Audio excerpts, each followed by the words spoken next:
Magandang araw mga kaibigan. Pag-usapan natin ngayon ang mga reaksyon ng mga tao, netizens at mga political leaders natin doon sa ginawa ni Congressman Paduano, yung pagpa-contempt niya sa retired general na si Wilkins Villanueva. Marami ang nagalit. Binabatikos ngayon si Congressman Paduano. At isa sa mga nagalit ng gusto ay isang retired PNP chief, 4-star general, na ngayon isa ng senador. Si Senator Bato de la Rosa. Okay, sa Facebook page ni Senator Bato, meron siyang post 1 hour ago. Bago lang, oh. Basahin ko, ha. Sabi niya, Mr. Congressman, you are so fond of citing in contempt people who don't give in to your desires. Your abuse of power is not unlimited. Wilkins' track record in law enforcement is unblemished, while you have a history of destroying this country. Okay, pag-usapan muna natin si General Wilkins Villanueva, no? Class 1988 ito sa PMA. Class 1988, isa sa mga pinaka-successful na klase sa PMA.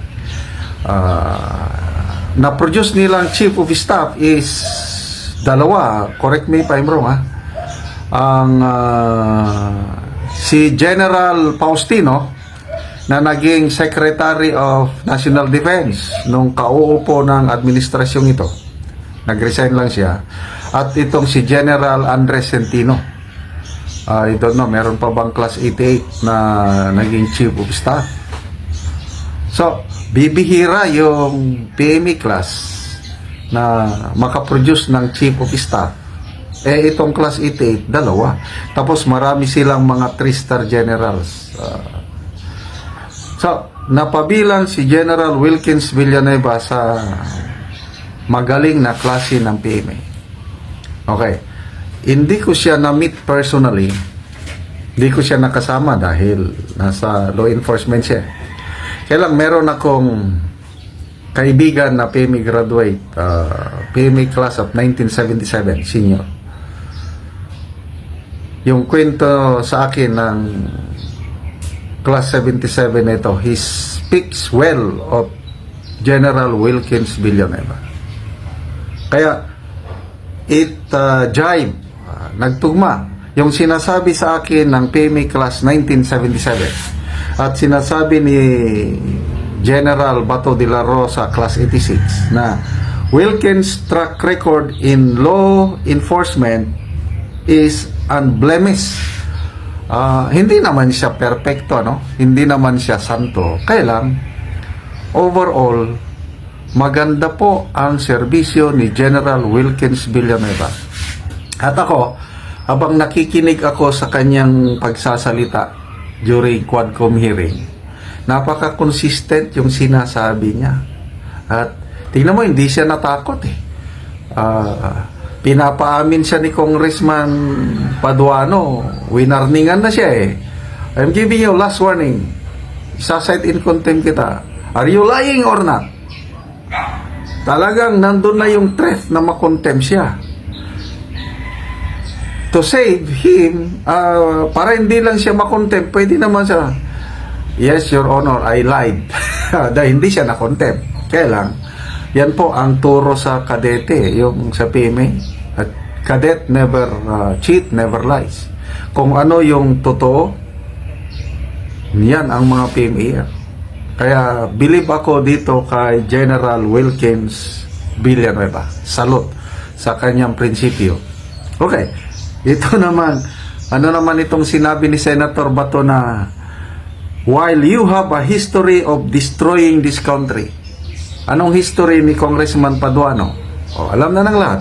commander siya ng Alex Bongcayo Brigade noong 1980s. Lumaban sa gobyernong ito at maraming nasaktan nung kapanahonan niya. So, ngayon, bumalik kuno siya sa gobyerno at isa na siyang congressman. Okay? So, anong tawag sa kanya ngayon? Marami nang tawag sa kanya eh. Okay, magbasa tayo ng mga comments. Kasi, dito mo sa mga comments, mababasa,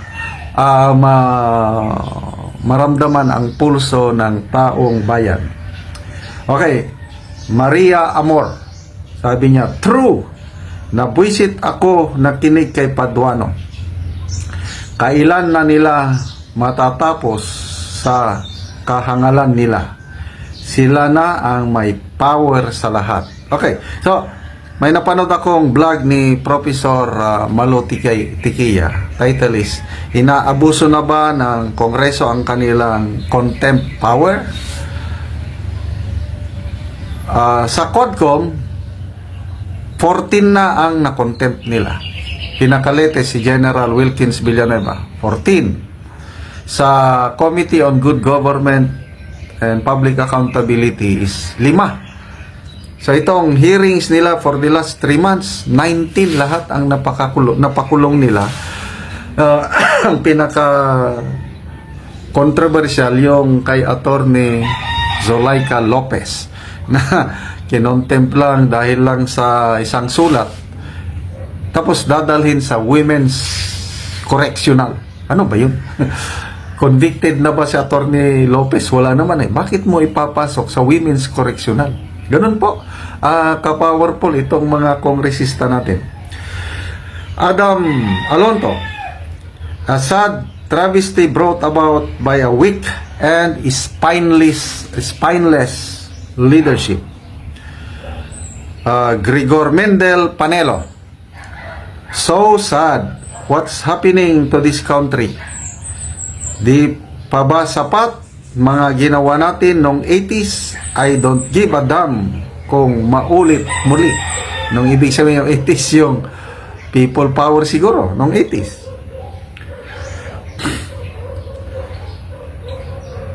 Christian Dave Subido, as a Filipino, I urge to vote for a right person who has dignity and integrity. We're not a Filipino for nothing. Good Panda, Paduano, Mr. Contempt. Ito na ang tawag nila, boy contempt. Do not raise your voice. You raise your words, clearly you know nothing in that chamber other than citing everyone in contempt who disagree with you. Meron akong nabasang post post ng isang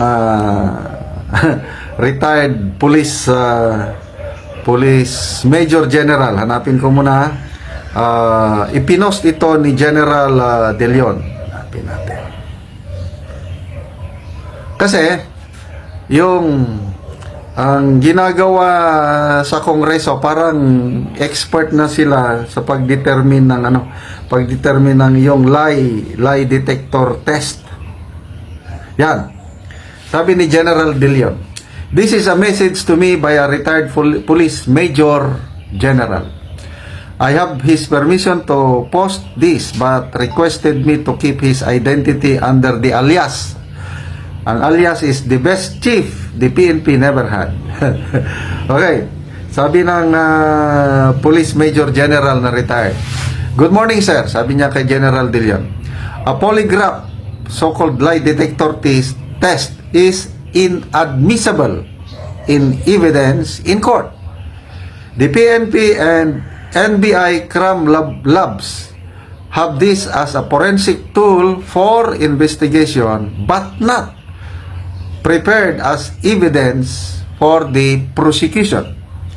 But Quadcom, meaning yung sinungaling ka, cite in contempt agad. But Quadcom, without the benefit of a polygraph exam, can detect who is lying and cite resource persons in contempt. This is a special skill of the RPA ABB.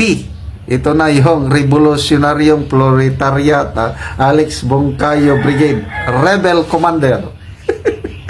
I guess he should be hired as expert forensic scientist of the PNP and NBI.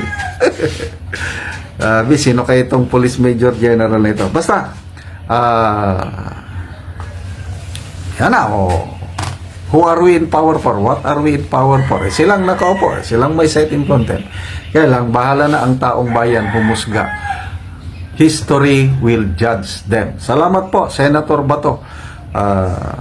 Yung pinatunayan nyo ang magandang track record ni General Wilkins Villanueva, and I believe it so. Kasi may kaibigan akong PMAyer, yung class 1977, who speaks well of General Wilkins Villanueva. To General Villanueva, stay strong. Malalampasan po ang pagsubok na ito.